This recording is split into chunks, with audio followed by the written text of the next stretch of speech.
Hello, happy Friday, and welcome to episode 3 of the Digital Discovery Show.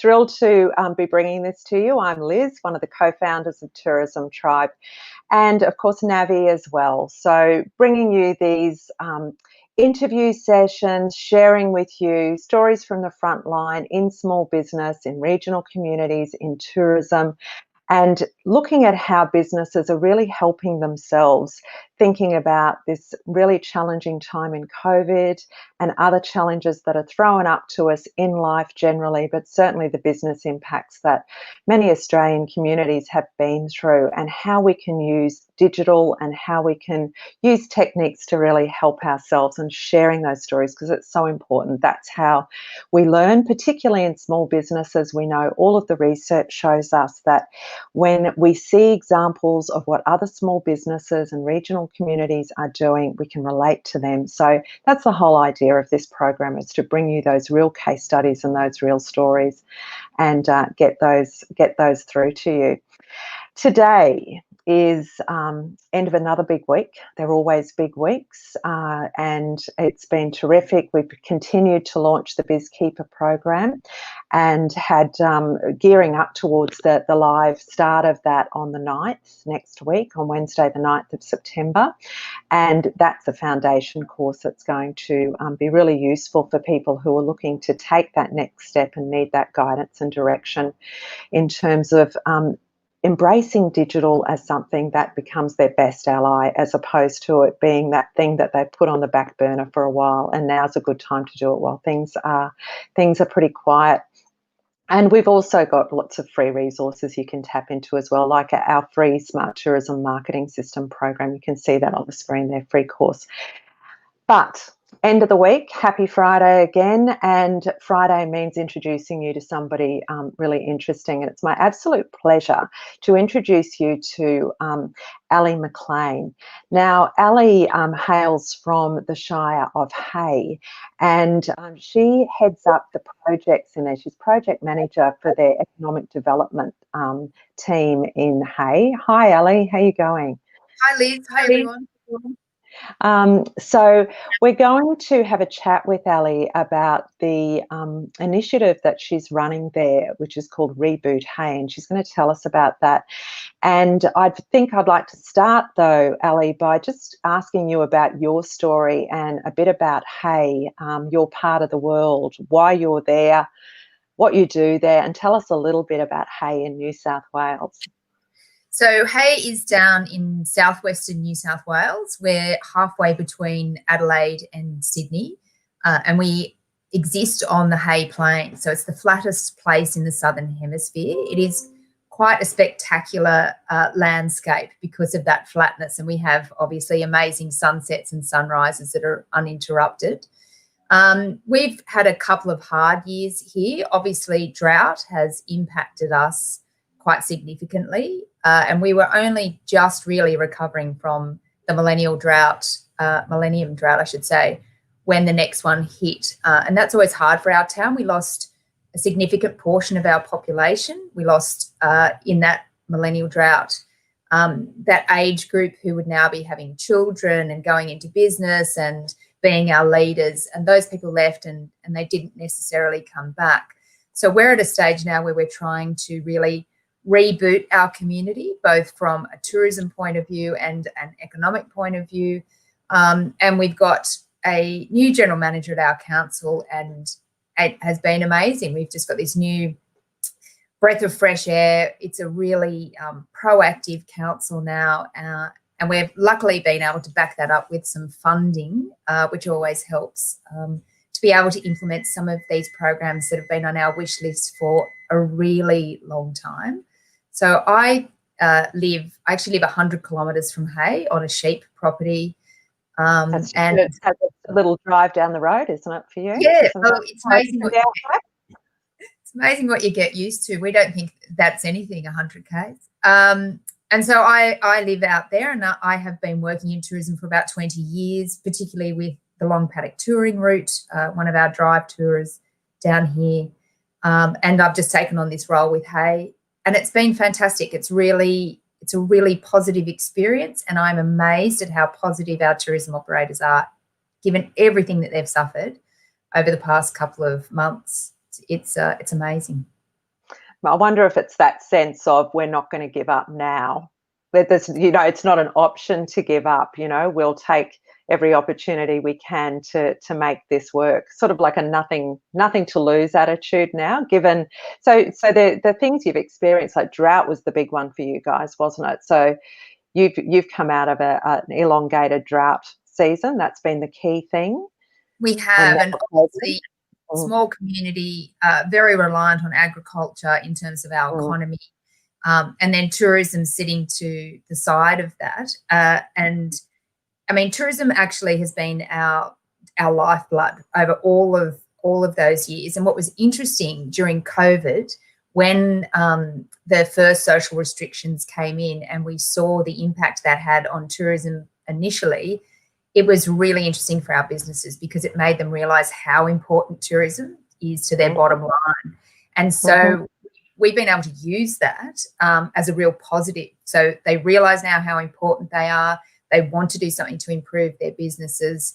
And we had this really bizarre situation where the Queensland border shut, and because of that, everyone was trapped in New South Wales. Obviously, ours is mainly a drive market, the caravan and camping market. And we had the busiest July we've ever had. So we were packed, the streets were full. It was absolutely fantastic. And then they shut the Victorian border and the tap ran dry. So it's a roller coaster. It is, isn't it? I just wanted, before we move off Hay itself as a tourism experience, my little bit of research into Hay, as I've been working with you and the tourism operators there over the last week or two, has been that you blend the agriculture experience really, I'd say really authentically into the tourism experience. That's my sense of it. It's not an add-on. You are actually having an agricultural experience as a visitor. That was my impression.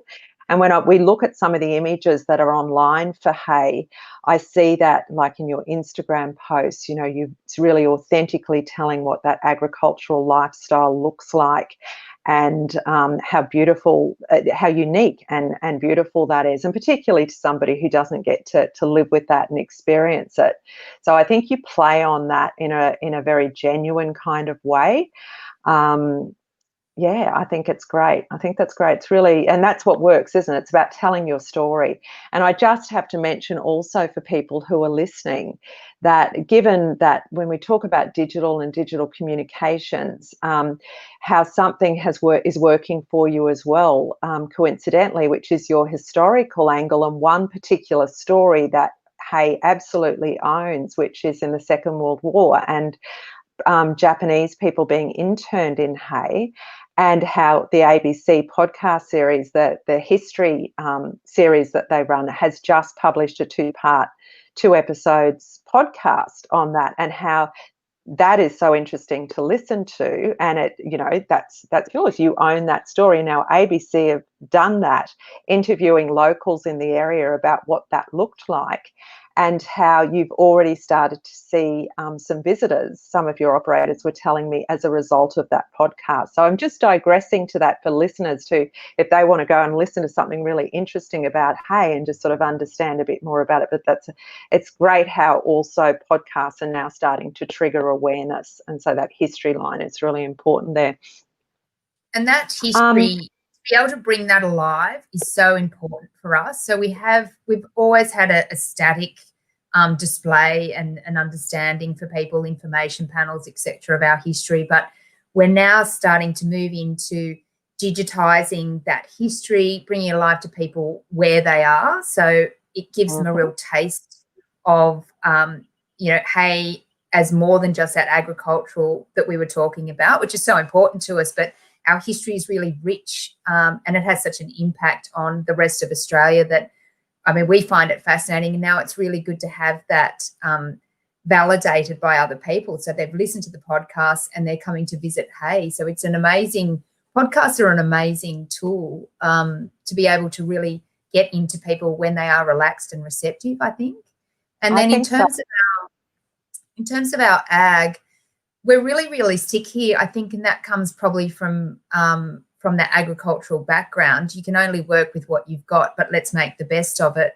we realised that we're not going to be able to compete as a destination per se, but we're a great place to visit on the way to somewhere else. And we want to make the most of that situation. And we have this incredible natural landscape that you can see nowhere else in the world. And so that's what we're focusing on, and that's what we're going to make our #1 attraction. Yeah, and I would say, just on the topic of Hay as a place to stop and stay and experience that lifestyle, the other real strength for you guys is when we look at Hay online, everyone keeps saying it's such a friendly town.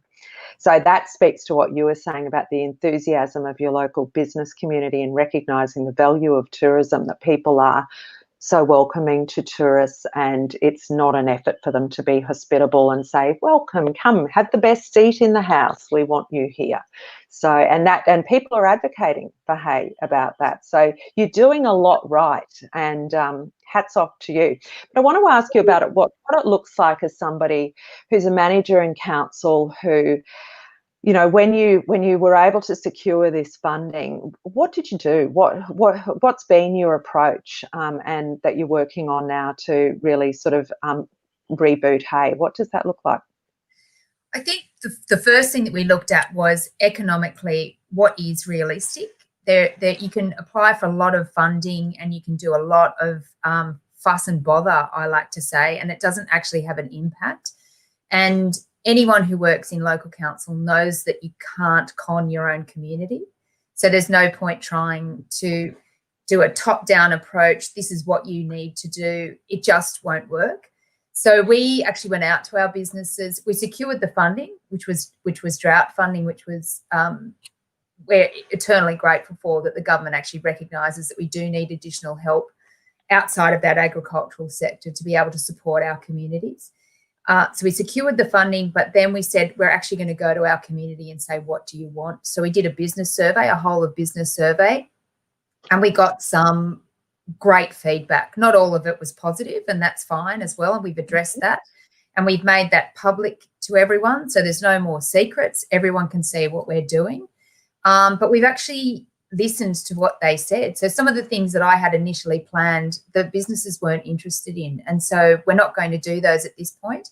We're going to go with what they wanted to do. And you won't be surprised to know that it was social media, social media, social media. They all want to do that. But one of the other things that we've realised is they also need business help. They need to see where they fit within the community. They need to see where they fit within New South Wales in terms of a tourism destination. Also, they need to know that the council's got their back. And so we're working really hard to change the communication flow with our businesses. So we do weekly emails that are one topic only. This is what we want to talk to you about today. Send us any feedback that you have. We're making it short and sweet, and we're trying to take out all the fuss and bother for them. So around all the information that happened with COVID, we would do a very brief, these are the key points you need to know, here's the additional information, to make them feel supported. We asked them how they wanted to be communicated to, and that was via email. I mean, we could walk the street here and you could have it done in 20 minutes, but email is, people do it late at night, early in the morning when they get a minute. So that's worked really well.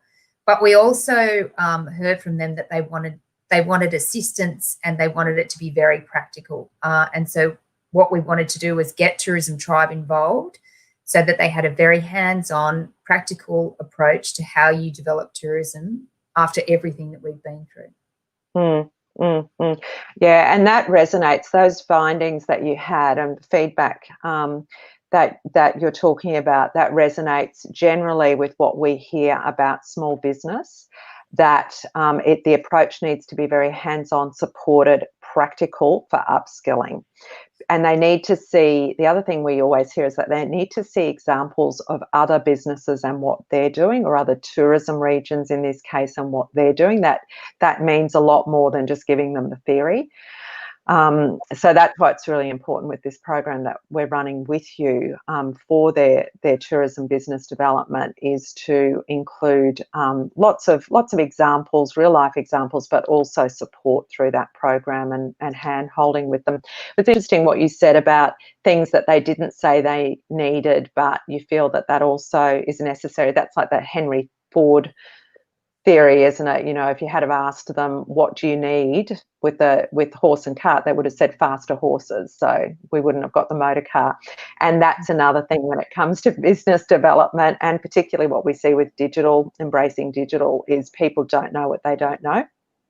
And so you have to open up that awareness of what's possible, and we do that with case studies as well.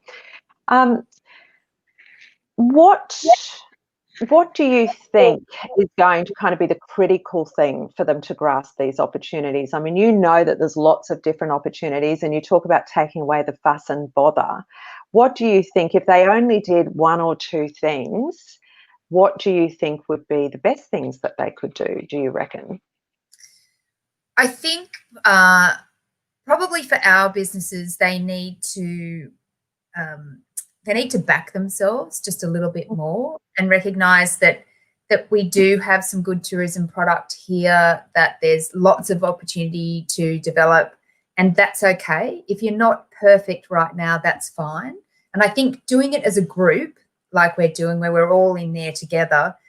You know, the other day when we did our first session and everyone was talking to each other and everyone was giving tips, it was so supportive for them. And that's probably something that we haven't had in the past, that real sense of cohesion as a tourism body with our businesses and with the council as well.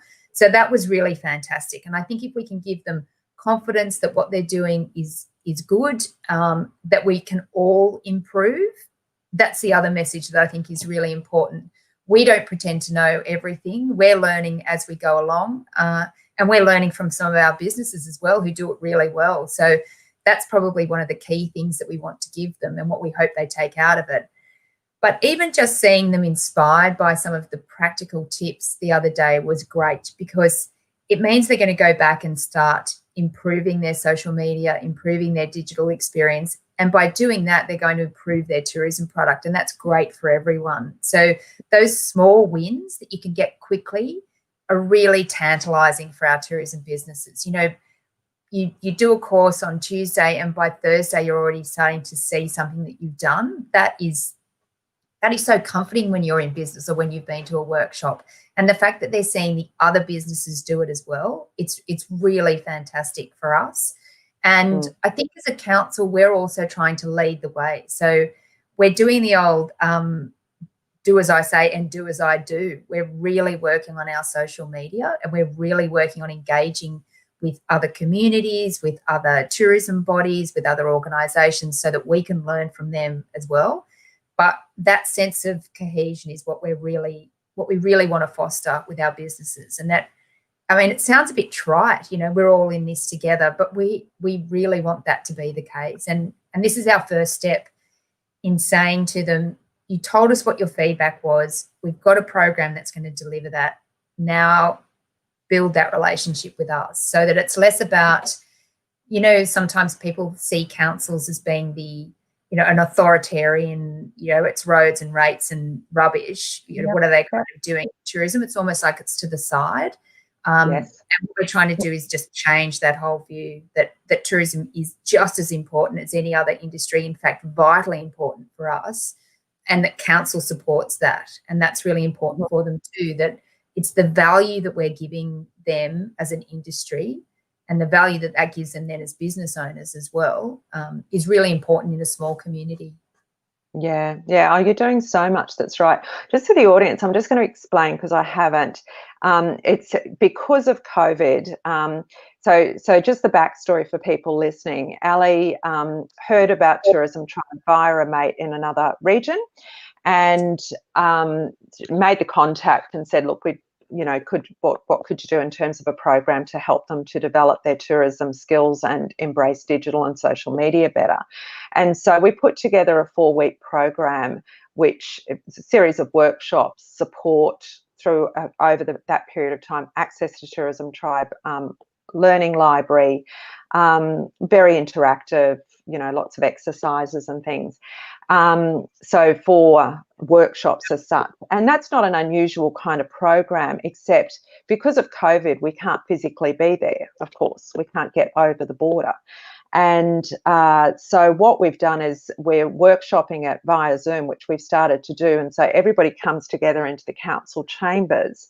And so they're sitting at a safe distance from each other, doing their social distancing piece, and we're beaming in.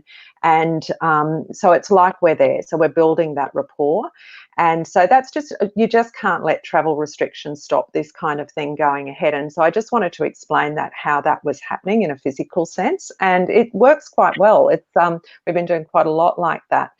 The other thing, I think, in terms of engaging with the council, I love the fact that you've taken this program so seriously. You've given it its own online real estate and have a domain, a website dedicated to the Reboot Hay program, which includes, of course, the program we're running with you and the entire initiative.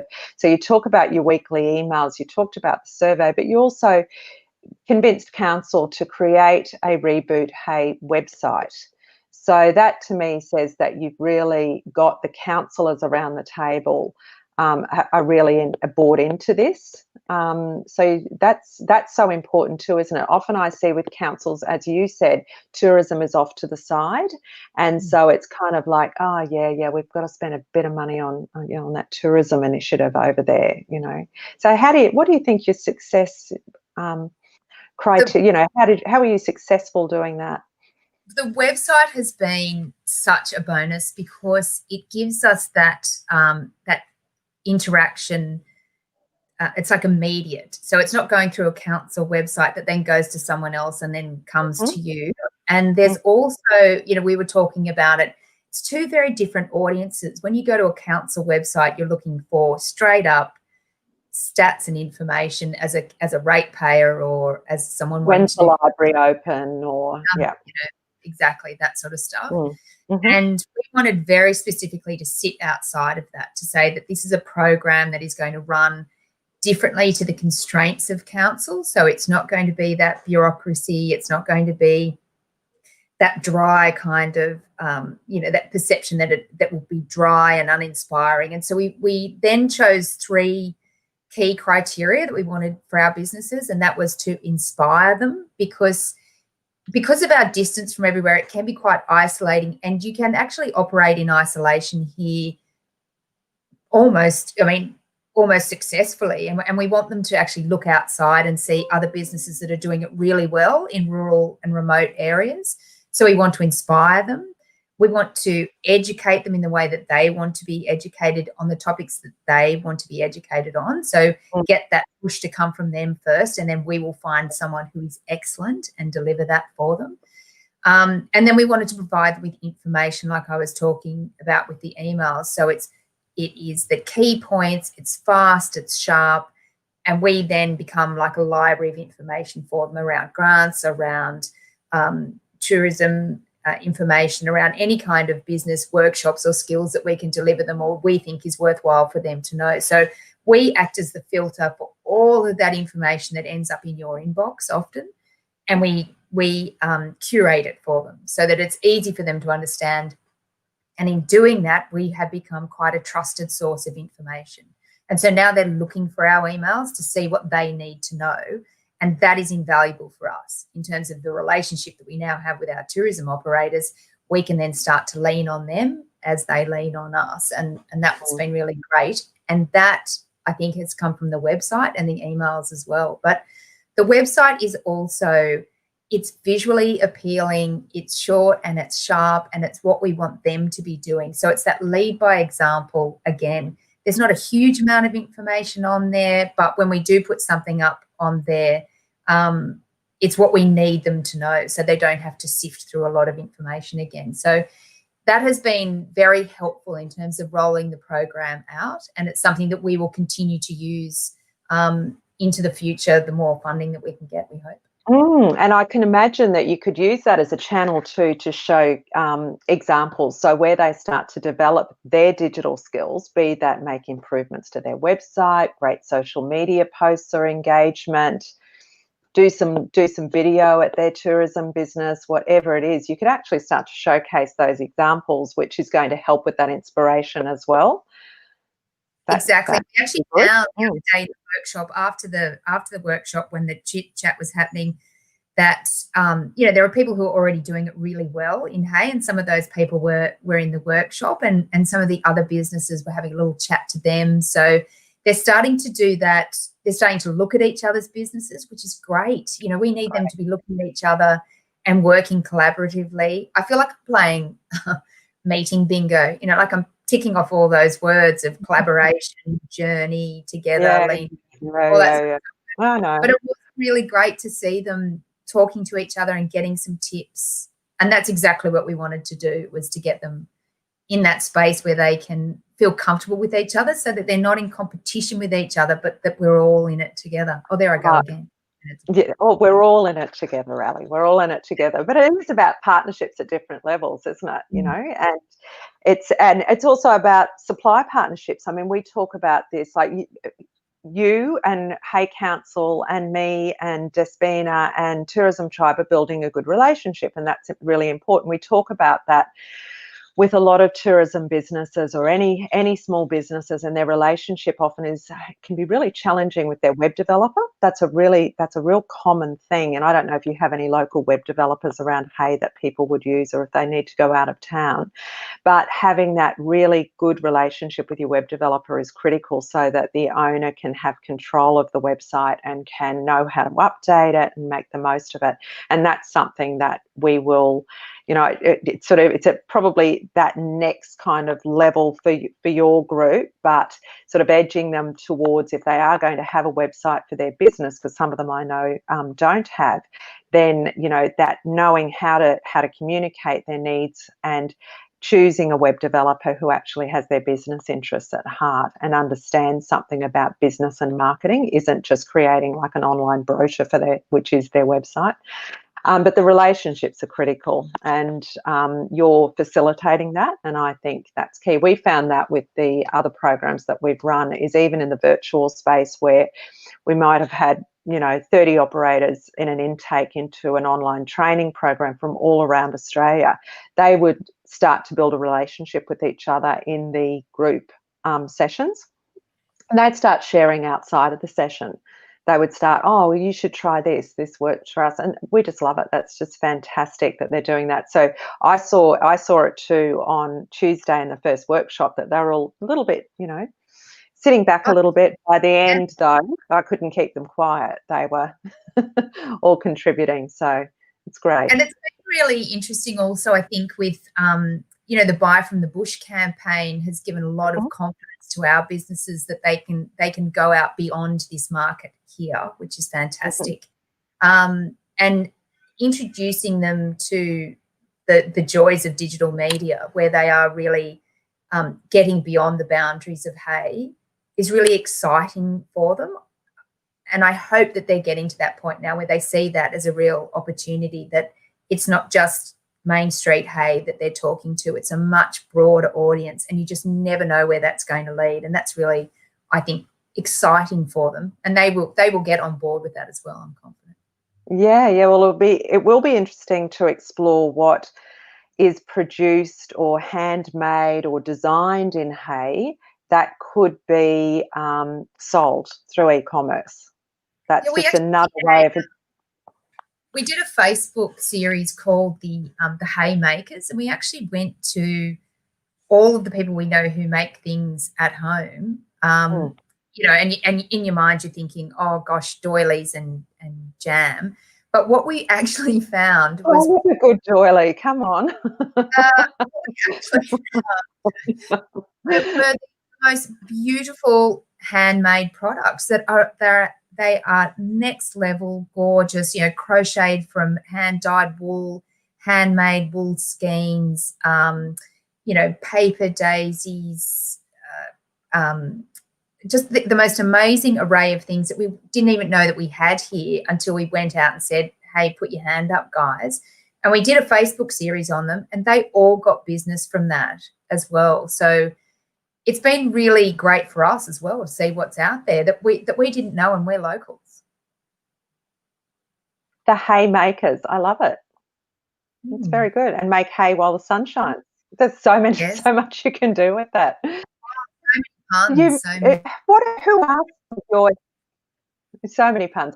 Who are your haymakers? Who are your what about heroes? Are there heroes around hay that you think of in terms of your businesses that you would like to share with the audience so that they can check them out? You know, what are some of the, are there some businesses that are doing some things really well that you would like to make a shout out to? There's two businesses actually just that I mentioned then who are home-based businesses. And one is Willowfield Farm, and they do, Ellen is a school teacher, and in her spare time she does the most beautiful crocheted beanies. They're absolutely gorgeous. Willowfield Farm. And then another one is Saltbush Skeins. Now, I am not a knitter, but I can appreciate beauty when I see it. And Carly hand dyes with natural dyes these beautiful wool skeins that knitters from all over the world then order from her. So there are two businesses that are beautifully connected with us because we're a wool growing area. But who would have known that they were out there and doing these amazing things? And they are on social media and they're doing really well, but they are the types of businesses that we're trying to foster. You know, you don't have to be massive when you start. You don't even have to be in the main street, but you can still be a really great business. Yeah. And I think, you know, as we're working with you to build the online presence of hay overall as a must, you know, stop, visit, stay overnight, have a good look around place as you're on that drive trip. You know, we can certainly explore those opportunities about, you know, bringing that into the stories and make sure it's really well integrated. And we've got some really good examples of other businesses who've done plays on that as well. There's Tambo Teddies in Western Queensland. You're probably aware of them. So, you know, it comes off the back of literally the lady who owns it, and her name's going to pop for me in a moment, used to be a wool classer.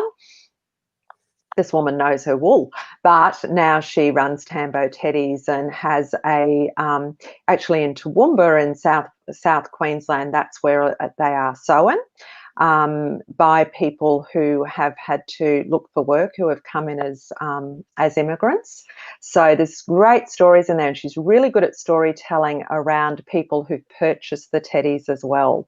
So, you know, it's like these businesses find their unique way of not only delivering the product and making the product, but it's also about how they tell the story of the product. So she really leans on the stories of the people who buy them, because behind every teddy is a story, you know. Yeah. So there's so many ideas we can, you know, kind of share across Australia. But you know, no, that's great. Are there any people in town who are really good at their social media that jump out for you?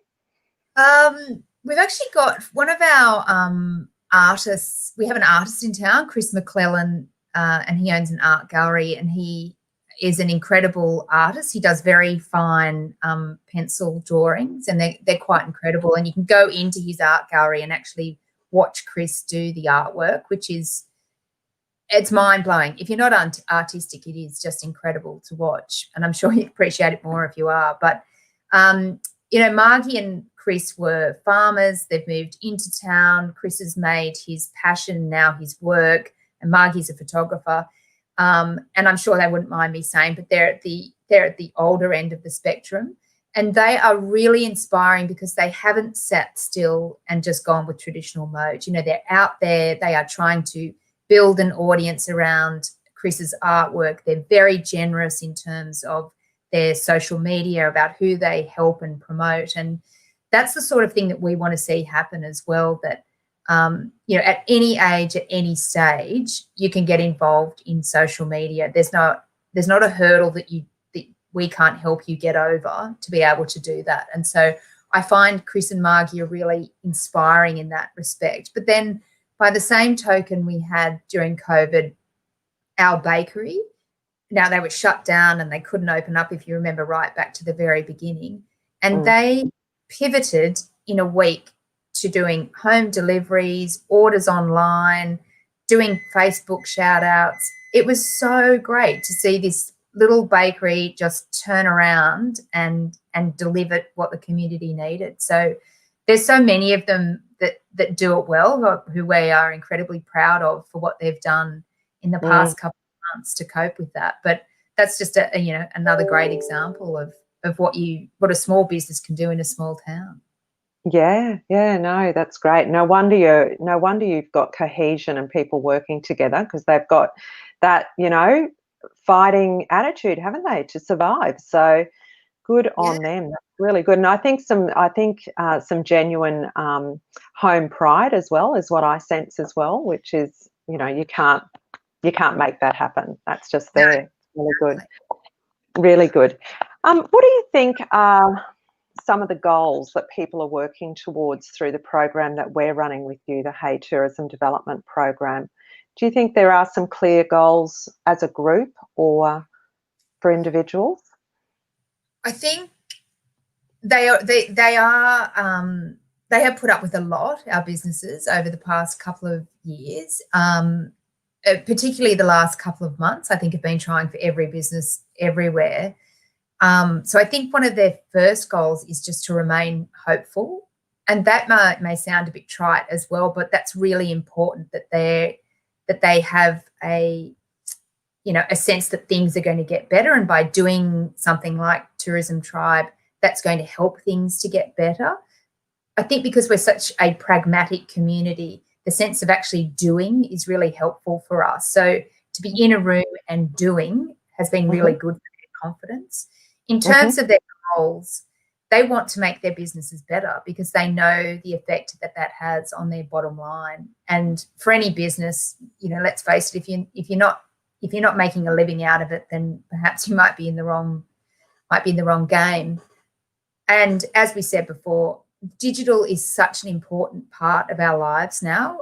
COVID's probably shown that to us more than anything. It's part of everyone's life. It's how we communicate. It's how we connect. And I think the opportunities around that has presented a lot of goals for our businesses. So how do they really get involved in it? I think for many of them, they had their toes in the water pre-COVID, and now it's a deep dive in, and they just want to know how they do it and how they do it well. So they've realised now how important it is to their business. And I think it's now to the point where it's almost like you need to know what your cash flow is, you need to know what your social media is, you need to know what your long-term goals are, and it is that important for them, and they realise that now. So to be able to help them to do that has been really rewarding, and I think it will be really beneficial for our businesses, but also economically for the town. And just from a PR point of view, you can't discount how good it has been, how beneficial it has been for the council to be seen to be proactive in supporting our tourism businesses at this time particularly. So it has been a really positive interaction that we've started with our businesses, and that I think is our goal as well, to make them feel supported, as I've said before, and to be able to lead them in a direction that helps their businesses. So for our businesses, their goal is to be better, and for us, it is to help them to achieve that, and also for us to get better as well. I mean, we will take any and all learning opportunities at council, which is really nice. And we've got some really young, enthusiastic people who want to be involved in that as well, who want to lead that for council, and that's great too. Yeah, no, that's awesome. I think about digital, we often say just how it's just constantly changing. Take any one of the platforms, it's continually moving. All the recent changes on Facebook interface, they do your head in, and it's really hard to keep up with. But there is a flip side of this, and that is that when you take one step forward with digital upskilling, then you can't undo it. It's actually any step forward is good. And if you were to take one small step, just one small step every day, that would be 365 steps in a year, where the one day you went, okay, I'm going to do it. I'm going to set up a safe password management system. Yay, that's a big step forward. I'm going to learn how to bookmark a browser, a URL in my browser. Like things like basic things can make such a difference to people. And it's same with social media as well. And I like what you said about social media, it's like you've got to have good cash flow. You also have to have a good social media presence. And I think we have arrived at that now. I agree with you. I think we've been trying to work out exactly how important it is in small businesses' lives. And for some, it's a no-brainer. We're highly visual businesses, and and also businesses that are run and operated by younger people. It was a no-brainer for them. Where you've got a demographic, and it's a lot of those people out in regional areas who are entrepreneurial enough and got enough fighting spirit to start businesses and continue businesses, and they're in their 50s or 60s, it's a whole different proposition. But now they are realising that they've got to be part of it. And the fact that you guys are moving together, council's moving with them, they're in the room with them with this upskilling is fantastic, because a goal for me is get them to take a small step each week. And a goal for me is that they walk out of that program with their social media supporting each other. So every time one of those businesses does a post and puts the right tags on it, the team who are looking after social media in council are responding to that, supporting them, and we get the operators to do that with each other as well. That is going to make a massive difference. Just that is an example of and we rave about it all the time, just supporting each other on social media, but we're going to absolutely make it happen with this group. And it was really interesting the other day seeing the light bulbs go off on top of people's heads when you would say things as simple as, do you know how to bookmark a web browser? So for me, it was like, well, of course I do. But then I looked around the room and thought, you know what, you can never assume. Yeah. And that has been a really big lesson for me in terms of how I communicate or the information that I give, or even, I'm saying click here to register. Those people need reassurance to do that, whereas there's a generation who just do it innately, do it naturally. And then you've got to remember that there are people out there who are absolutely frightened by the world of digital media. And so that the other day when I saw it, I thought, I need to remember that. I've got to put that into my head and remember that not everyone lives this and breathes this every single day. Yeah. And I've just thought of an idea, actually, is out of each session, out of each week, there might be 1, 2 or 3 tips that you could share via your weekly email that would go more broadly. Yes, I think that is a great idea, actually. And it's something that we need to, when you're doing something really good like this, one of the things that councils don't do is they don't tell or they don't promote it as you would if you were in business. So if I was doing this as a business owner and I had organised these workshops for my clients and they were doing really well, I would promote that. But as a council, we tend to just let that happen and then hope that everyone finds out by osmosis or the grapevine, which still works incredibly well, I've got to say, out here. But that's something that we need to work at as well. We need to promote what we're doing in a positive way too. So that's a challenge for me, I think. Yeah, no, that's great. I think there's going to be some people listening to this show and listening to you, Ali, who are having council envy. They're going to be going, oh, I wish our council was doing something like this, or they work in a council and they're going, I wish our council could do something like this. If they wanted to chat with you about what you're doing, are you open to that? I expect that you might get some people who are curious about, how you've made this happen. Or do you have any other tips for them to make something like this happen in their region? I'm happy to, anyone can get in contact with me, happy to chat or send me an email or however you'd like to get in contact. In terms of how you do this, I think we probably landed in a good time in a way with drought, then COVID. We all, the whole community and the council as well, realised that we couldn't keep going the way that we had, that we needed to really get in behind our tourism industry. And my aim is to make the tourism industry as important an economic driver as it is. So for that to be recognised in council, and by doing this and by developing our businesses and being able to showcase our businesses, that makes my job much easier. So when I can go back to council and say, these are your businesses that were in there and this is the really good stuff that your businesses are doing and these are the people that they're attracting, that always makes the argument much easier. I am a big fan of data and I'm a big fan of stats. So anything that I can get a hold of that proves that tourism is vital to here makes the argument easier as well.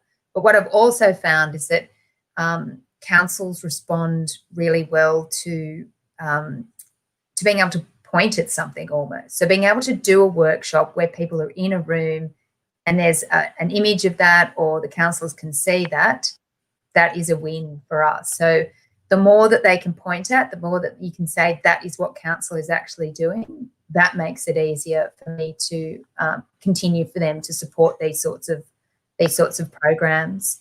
And I think also that open communication, there's, you know, we're really working hard at council to change the way that we communicate with people, and that it is a much more proactive approach. So if you have an issue, tell us about it. If we can help you, we will. If not, we will connect you with someone that can, as opposed to we don't want to hear it because it's going to be negative. So we're taking all the hits, good and bad at the moment, but that seems to be working in building that relationship, you know, and bridging that gap between that council building and the rest of the street. And I'm sure anyone in a regional or rural town will tell you they know that feeling. You kind of walk into the council building and it's almost like a fortress. What we're trying to do is get rid of that, make us just as much a part of the community as our businesses are.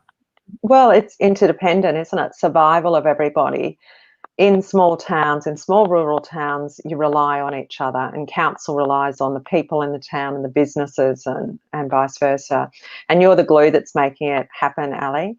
It's been my pleasure to give you the microphone and let you tell the story of Hay. I knew it was special when I first met you, and you've proven that. You speak beautifully. I will vote for you as CEO of the biggest council in Australia at some stage if I can, because I think that's where you should be, because you understand this space so well and you're taking such a fresh, connected approach to this and helping a town to rejuvenate itself. And we're so pleased to be on the journey with you. Thank you for including us. And we will do everything we can to help these businesses to take that next step each week. It'll be great. Yeah, it's been fantastic. Thanks for having me, Liz. And it's been it was so great last week to start the workshops, because we've been, you know, waiting, just trying to find the right time. And then we got going, and seeing people walk out of those workshops the other day enthusiastic and chatting to each other about what they had just heard. That is such a great reward, I think. So, and for you to be able to do that via Zoom and keep a room moving for 3 hours when you're on a screen was quite incredible to watch, I'd have to say. So I can't imagine what you'd be like in person. It must be amazing. Oh, it takes a bit of coffee, really. That's the trick. Never let me go caffeine-free during COVID. That's all I can say. It's not happening. No, we've got a great team, years and years of experience in trying to keep everyone engaged and really practical kind of training. So and we've been doing the online stuff for a while. So for us, it's not too hard a transition. It's the length of time is the change. Now going to, rather than an hour's training online, to delivering what would have been a half-day workshop, but it's doable. We make it happen. Just got to make it happen. Everyone's got to adapt. So thank you. Yeah, thank you, Ali. We really appreciate your time, and I'm sure that everything you've shared is going to be helpful to so many people. So thanks again. Thanks, Liz, and we'll see you next Tuesday. Absolutely.